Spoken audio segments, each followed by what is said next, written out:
I'm the principal at the middle school, so if you are new to the middle school beginning next year, we want to welcome you. It is a great place to be received.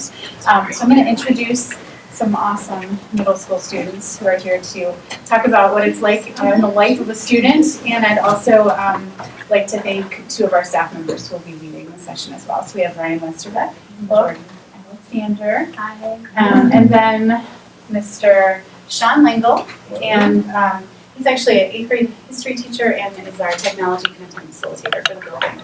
And then Mrs. Lori Hugh, who is our IDBS specialist. I'm going to turn it over to them. Thank you again for joining us. Well, good evening.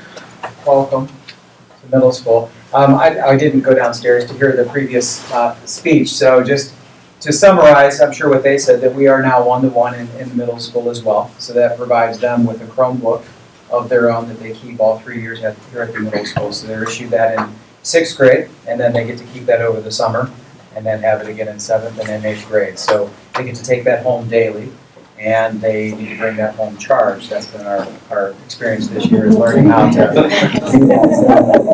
So, my room used to be the computer lab, so I have lots of ports. So if they do bring their charger, I don't have a problem with them charging them here. The batteries on these last really well. They're about 9-hour batteries, depending on what we do. So that's been really good to experience as well. From the teaching perspective, the one-to-ones really allowed me, in the years past, we used to have a cart that we shared amongst the staff, and it was almost, you felt guilty to sign out the cart because I might need them only 5 or 10 minutes, and then another teacher couldn't. And so now the kids have access to their devices, and I might use them the entire lesson, or just in a few minutes of the lesson, and I don't have to feel guilty about sharing them. So it's allowed us a lot of flexibility and allowed us to try a lot of new technology that we would normally probably wouldn't have done it had we had to sign out devices. Do you guys have anything to add about one-to-one? Not really. I mean, it's easy to take our Chromebooks home and do our homework.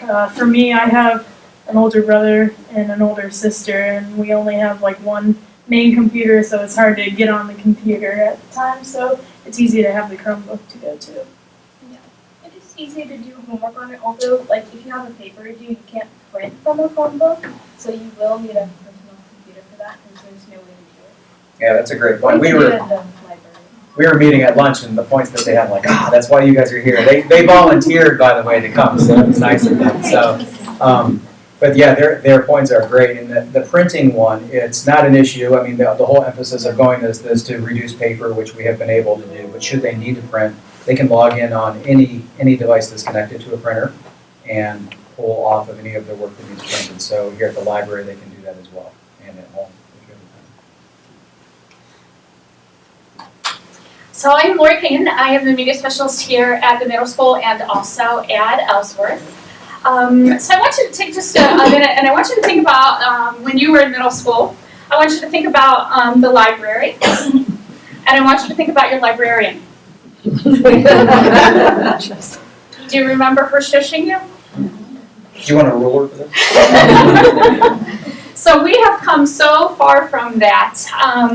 We now refer to our libraries as media centers, and we're so proud of the fact that when the students come to the media center, there are so many different things going on. We are so proud of the fact that they can come for books. We love to match our students with good books, and we love when they come back and they're so excited to talk about what they've been reading and the authors that they're discovering and the series that they are discovering. We love that. And we also love to co-teach with the teachers that are here. So we have, we spend a lot of our time working on the standards that deal with information literacy. So we most recently have been working with students in identifying how to identify fake news. We've been spending a lot of time on research strategies. So those are some of the things that we work on when the students come to the media center. I do want to take just a minute and show you the middle school webpage. Now, I'm not going to spend a lot of time here because Jordan and Ryan have an amazing presentation that they want to share with you. But just as a quick overview, we wanted to make sure that you know that there is a Google Doc here, database passwords, So if ever your students are at home and you're trying to help them, or they're frustrated because they can't remember the exact login for some of the sites that we have available to them, that's kind of a go-to Google Doc that we have that will give usernames and passwords. And along this left-hand side, these are all sorts of links that we've created for you that you can access 24 hours a day, 7 days a week, including a link to library staff.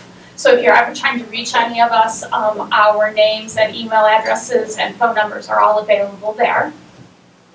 If you take a look at the center part of our page, one thing I do want to highlight is this iSearch portal. This is an amazing tool that we are teaching the students how to use. So let's say that, let's say that they're doing a biography project and they're studying about Rosa Parks. So they enter the search topic and obviously come into search.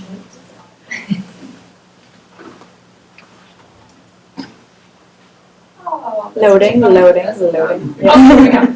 And then the first thing that does is this yellow tab that says My Library is it will search the 4 walls of the middle school library so they can immediately tell what's available within our library. And then if you go across, you'll see tabs, this basic source tab and advanced source tab. If you take a look right now, if we are looking for information about Rosa Parks, we have 18 resources available to them. If we go into this basic source tab, we now have over 3,500 digital resources that are available to them. So just a brief overview. If you take a look over here at the left, these are all of the ways that you can limit the information that you're looking for. You, at your fingertips, magazine articles, news articles, books, etc. If you keep scrolling down, all of the different subtopics about Rosa Parks, all of the different publications that are available, different languages, different providers. And if you come right here in the center, these are all of the different digital pieces of information that are available that can be downloaded and saved into their account. If we scroll back up here, if you take a look at the top, there is a link here that says My Account, and they can log in with their student ID and their birth date, and then they literally have their own account within iSearch that they can save information to, and they can also see what they have checked out from our library, when it's due back. They can renew their own materials at our library, and they can place their own holds within our library. So this iSearch tool is just absolutely amazing. So that's one of the tools that we wanted to make sure that you knew about. The other tools that we wanted to make sure that you are aware of are these Gale databases. Anything over here to the left that has a Gale tag, these are subscription databases that are of the utmost quality for curated databases, things that the kids can trust, things that are at their grade level. And the thing that we love about these are the Gale databases are also syncing up with Google Drive. So as they're doing their research, they can absolutely go in, take their own notes, make their own highlights, and with a click of a button, it drops right into their drive for them to be able to access the next day or whenever. So these are just amazing tools that have become available to them. Overdrive is our ebook shelf, again, available 24 hours a day, 7 days a week. And then some of these your students will be very familiar with because we try really hard to be consistent with the things that we offer them. For example, Noodle Tools, Brain Pop, Bookflix, these are resources that you'll see carried over from building to building. One last thing that I want to draw your attention to before I turn you back over to our students is the this Book Nook tab. We are so excited about this. We have worked with some of our language arts teachers to create some of our own book trailers. So our students have read new books from our media center and have literally created book trailers that are going to be featured on this site. So just kind of keep your eye out. We'll let you know when our students actually make this site, but we're so excited about it. It should be anytime. So kind of keep your eye out on this site as well. Okay, I've been talking for a very long time, but I will stop. And I'm going to turn you back over to Mr. Langel and to our students.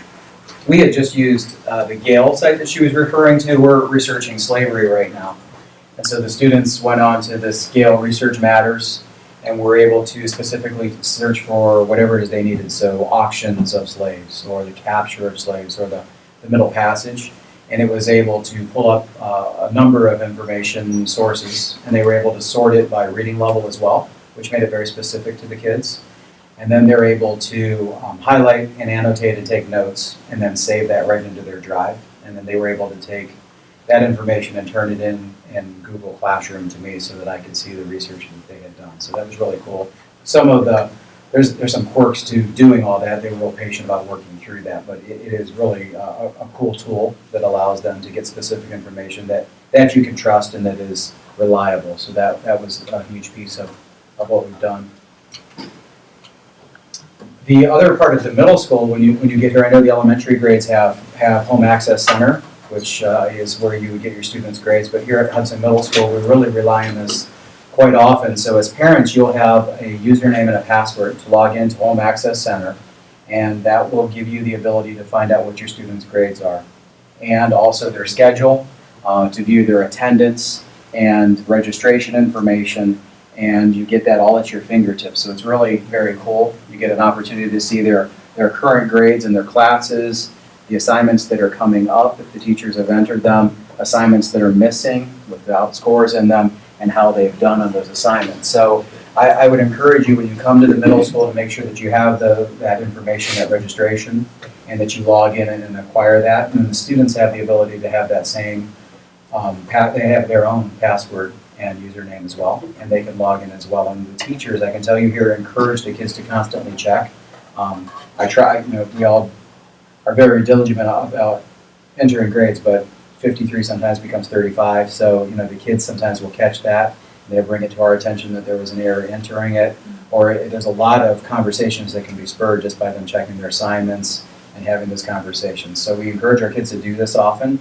It's the third grading period, and I know we still have kids that have never signed in to check their grades. It's crazy. So I would encourage you as you come to the middle school to make sure that the kids are checking their grades and they're communicating with their teachers. It's just another great communication tool as well. Do you guys have anything to add about home access? You guys check your grades, yes? Yes. I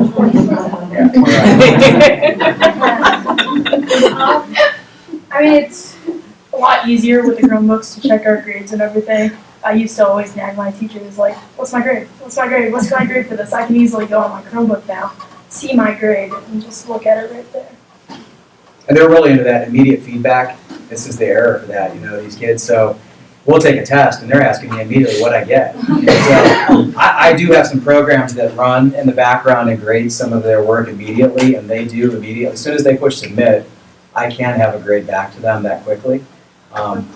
But lately, I have been putting it into Home Access Center. They're like, "What'd I get?" I said, "Well, it'll be in Home Access Center." They're like, "Come on!" I'm like, "Oh my gosh, you had to wait 5 minutes." But they do have that ability to check that out. So, but that would be something definitely when you register to make sure that your kids are checking, and then obviously through high school. And then really the big suite that we use here is called G Suite. So it's the Google apps for education, and that's really what your teachers are going to be talking about. That's what we get the kids enrolled in. If you're familiar with Microsoft products like Word and Excel, so this is the G Suite version of all of those. So whatever you can do in Word and Excel, I can probably do in these products. Very similar in functionality, sometimes better, sometimes not, but it does work. And the benefit of this is, number one, it's cloud-based, and it's all free. The kids can access this on their devices. So there's an app on their phone for every one of these things that you see here. I have that running on my phone as well. So I have my own private Gmail account. I have my school account running as well. I have personal Gmail account, my school Gmail account, school Drive account. So everything that you have can be bundled together. Be careful what you wish for. You might get it. So, but you can turn all those notifications on and off as well. So the first thing I'm going to show you is Drive. If you want to go ahead and sync yours. Drive is really the hard drive, if you want to look at it, but it's in the cloud. And so every time that you save a document, it goes into this cloud-based drive. And Ryan is pretty organized, so I'm going to have Ryan show you his drive here and talk about how he organizes his files. He's very organized. As they said, I'm our tech content facilitator here at the middle school, and I know all of the teachers with multiple things. And Ryan's drive is way, way more organized than 99% of the teachers here, including me. I also throw myself. If you were looking at the teachers' drives, what you would see is a number of files that go from here all the way to the floor, very unorganized and not put away. And Ryan's, they're all put away. So go ahead, Ryan. So I have like all my folders. I even have the ability to store all my folders from past grades. So when I'm in high school, I can just look back and see what I did in 5th grade. I like having, so if I were to click on my 8th grade folder here, I have all my periods here. It's really easy to find something. So if I was in Mr. Langle's class and I was looking for my American Revolution piece or the graph or presentation, I could easily find that. And then if I was moving on to my next class, easily find it right away. Most kids don't do this. So if you take something home, sorting by grade level, he's even color-coded his files, which is kind of cool. Most people don't do that as well. But that ability to be able to locate that. Now the beauty of Google as well, to jump in, is that everything is searchable. So if there's something that you can't find and you are very unorganized in life, Google will organize you. So if he types it in, it will find it, and so I live on that. But you can search for anything that you're looking for. So that is very cool. And the same features and functionality you have at home as well. When he signs in from home to his K-12 account, all of this is there. So if you think about what you have done in Word, if you're working on a Microsoft Word or Excel document and you weren't done, you probably email it to yourself and then went home and worked on it and you email it back. Those days are gone in this product. This product, it's always a live document. It's available 24/7 as long as you're in Wi-Fi, and you can make them available offline as well, and then re-upload them. So a very cool product. Anything about Drive you wanted to add? It's not as organized, but you can search it. You can search it. And then the beauty for us, and then if you want to go to yours, they can also upload photos to this, and so at school, server space and drive space is a premium, but here their space is not an issue with Google. And so we can upload pictures that they take, video projects that they take. They can do things on iMovie on their phone, save it to Drive, and then push it to me at school. So the connectivity is really huge. If they can get it to Drive, I can get it to wherever I need it to go. So this is, what are you pulling up? Yeah, so this is Google Classroom, and so you'll hear this referenced a lot. Our teachers use Google Classroom, and really that is an opportunity for me to set up a management system for my students, and it allows me to communicate with them. So I can assign assignments to them through this digital path. And so what you see on Jordan's screen, these are all the classrooms you've subscribed to. This is the classroom that I have. And so what I've done is I've assigned over 33 assignments to them this year so far. And what happens is I can give them the assignment title, and then I can push to them the directions and the topics. Do you want to pull up anyone to show them? And then when they open this up, they can complete this on their Chromebook, or if they need to print it out, they can. Is it going to open? Or? It's casting on the other tab, so Let's see. I think it might be the tab cast. Oh, it's going to be a tab. Yeah. Oh, so we're using the cast thing. That's kind of weird. So it's not going to let us do that. But the direction sheet will come up on her screen, and then she's able to complete the work. And when she's done, she's able to turn it back into me. So it's kind of cool. It's like me giving her paper, her completing it, and turning it back into me, but it's digital. So when I give it to her, it's hers. She completes it. No one else can get it. And when she turns it into me, it locks her out. It's actually turned into me. So it is not in her possession. She can't add it, change it, do anything to it until I've released it back to her. So it's a really cool system. I can send them emails and immediate feedback as well. So as I grade it, it will send her an email saying that that assignment has been graded, and it will update her as well on that. So it's a really cool communication tool as well. And then did you want to share anything about how you use Classroom? Or?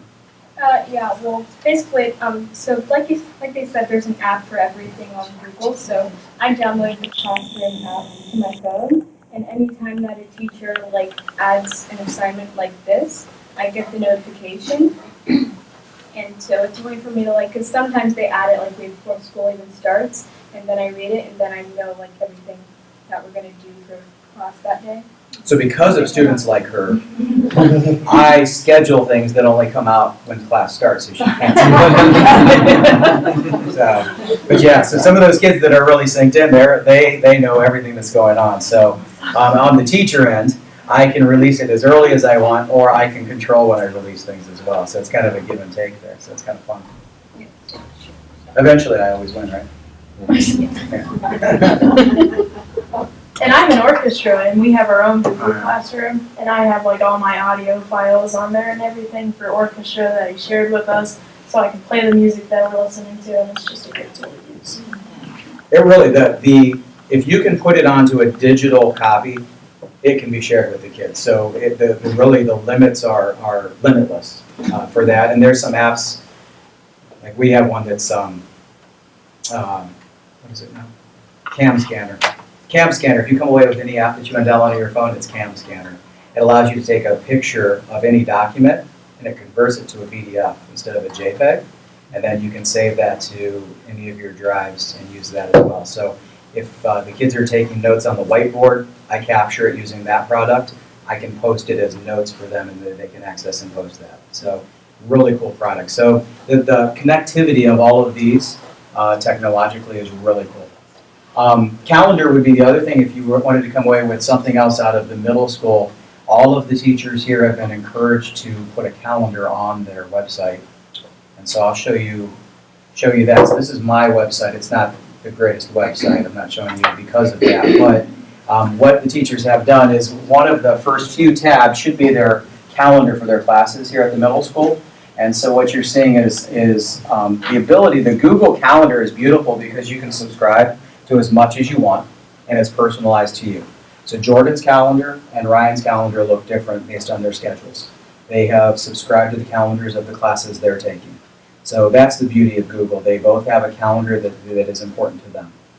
We could blast one calendar for 8th grade to all students, and that would be a management nightmare for most. So Google is impressive in that individuality that it allows you, and so for them, they have that ability. So on my website, the red calendar is really what we do in 8th grade American history.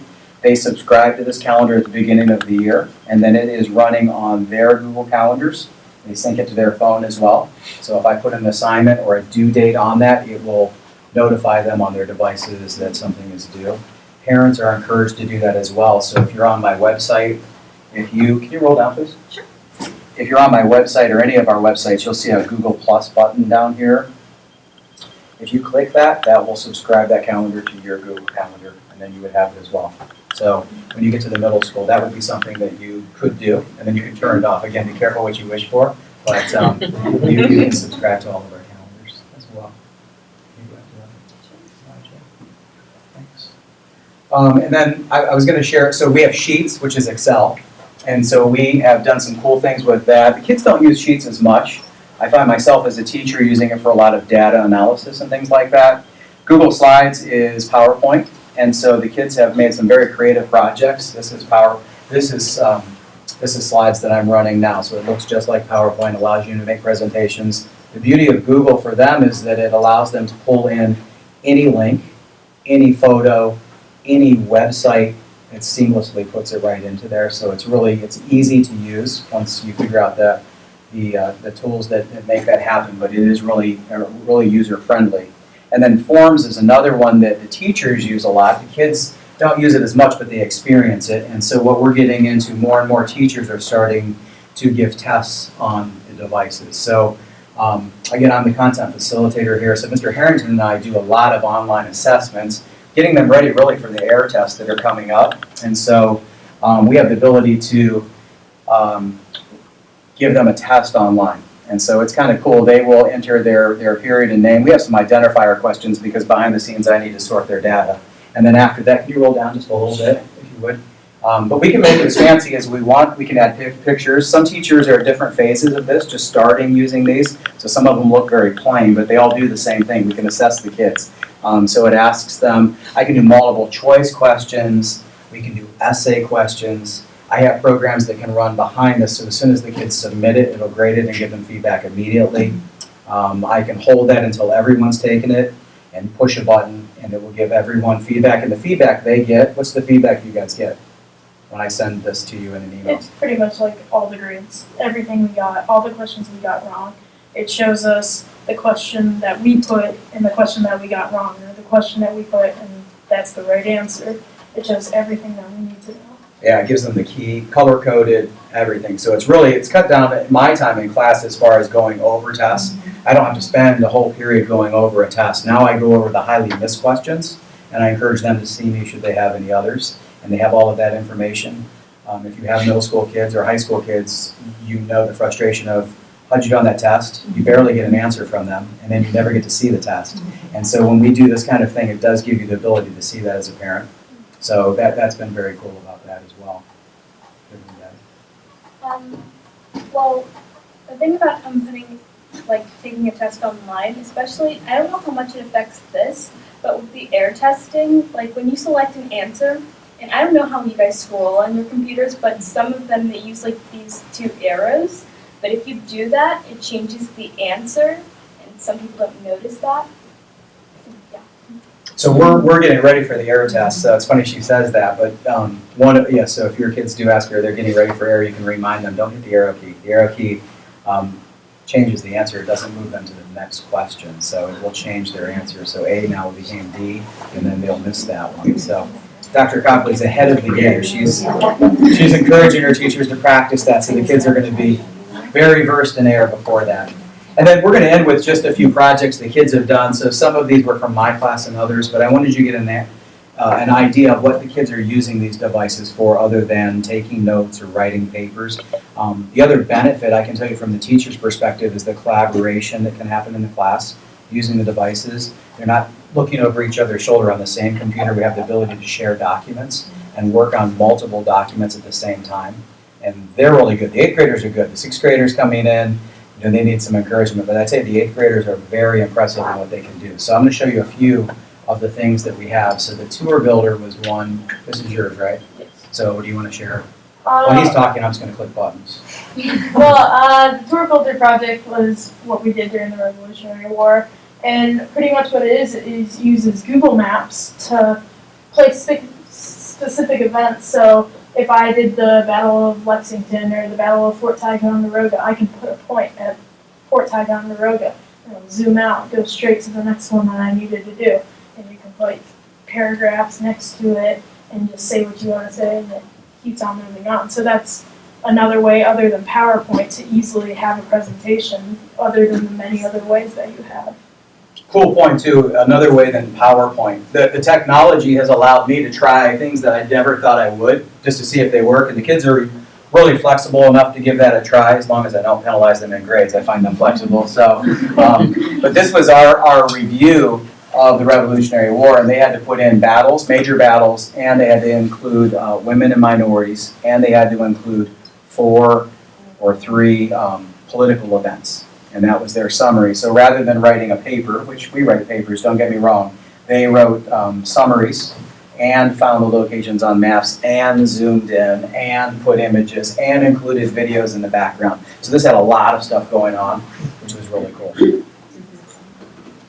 All right, and then Jordan did, let me find yours. You did a Prezi. You want to go ahead and start talking about that? Yes, okay. So this was for language arts. It's basically, wait for it.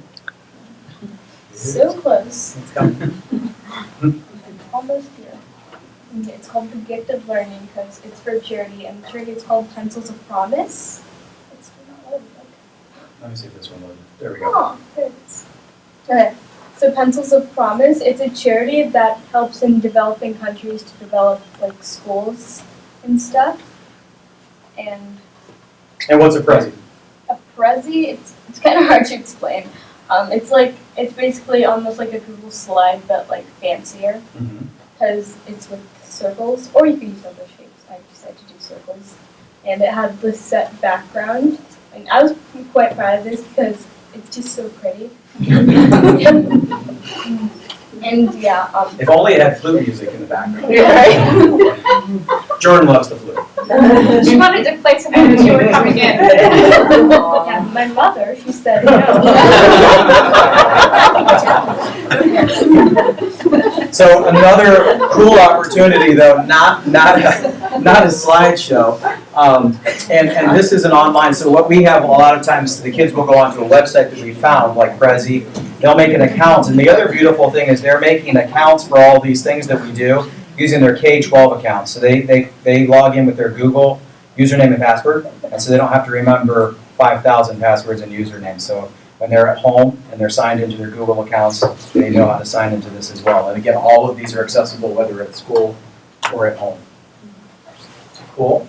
And I'm going to have you guys show just peer editing real quick. So we have a document, and we do this a lot in my class, language arts classes, but this is the ability of really Google Classroom, in my classroom and many. The kids can be working on the document. So this, they both are on right now, hopefully. And if they wanted to peer edit, now this one they didn't write, I just pulled up something for our demonstration, but you can see that they are able to both be on the same document, both be reading and making comments on the right side back and forth to each other about the content. So for peer editing, it's huge. And we can do that in class. So the sky really is the limit. I can embed videos that they can watch and discuss. They can be, so we're working on a slavery paper coming up. They're going to be peer editing their own work, offering remediation and fixes for that. Or they can be looking at a document and making comments as well on that. And so they can do that live right there, paperless. And then that document can be turned into me then at the end of class through Classroom, and then I can evaluate it and give them a grade. So it's a really cool product.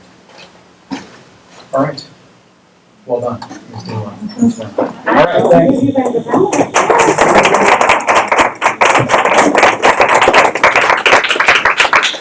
Thank you both so much.